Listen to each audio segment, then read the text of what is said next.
What's up guys, Brett the Tech here, and today I'm going to be discussing the iPad second generation. These are my predictions and what other people think will happen. These are not true. Remember, when news comes out, I'll be posting videos and going out and posting on Twitter, so subscribe and follow me on Twitter. Alright guys, let's get started. The first thing I can almost guarantee that's going to happen is a front-facing camera with FaceTime. FaceTime is for the iPod Touch and the iPhone, and there's no reason it shouldn't be for the iPad. The front-facing camera may be the same one in the iPod Touch and iPhone, or maybe even a little bit better. You never know.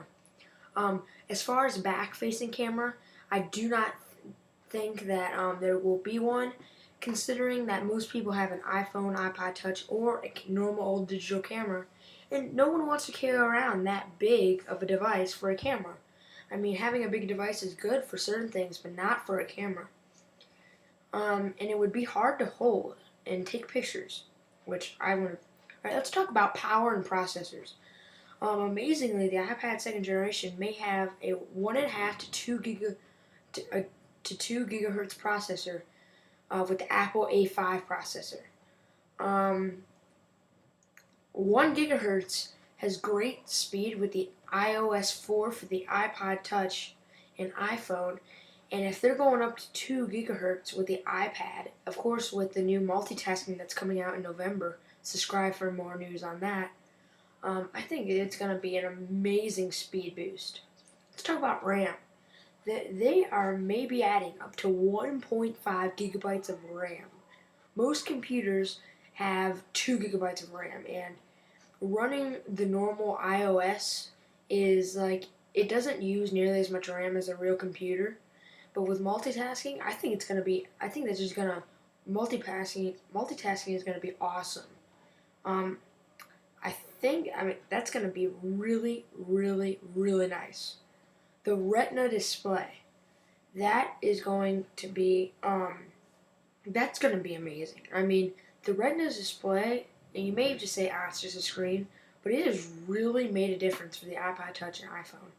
And with the iPad, if it has FaceTime and it's high def, and it has Retina display for games, it's gonna be the ultimate gaming machine. And music. I think it's gonna be great. Gyroscope. This has been added on the iPhone and iPod Touch, and most games are updating it to make it gyroscope a feature. And if they're trying to make this a really nice gaming device, they obviously have to add it. And I think it's not that much.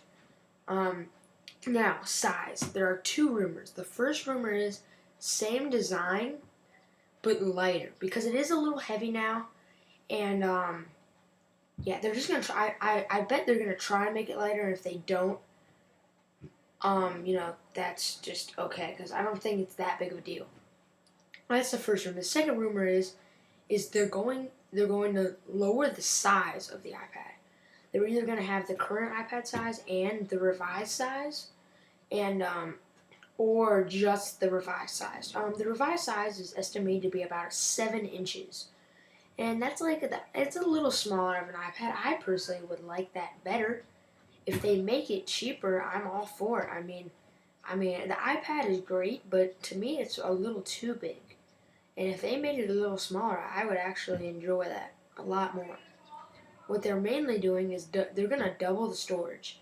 They're probably going to drop the 16 gigabyte model, go to 32 the minimum, and may go up to 128 gigabyte model. And that's a lot. Let's talk about price. No one thinks there's going to be a price drop. If there is, it's going to be for the smaller one. Yeah, obviously, if they're going up to the 128 gigabyte model, that will be more expensive. But, yeah, and they may make a few minor tweaks. They're saying that they're going to push the screen out a little bit more, so less black edging and more,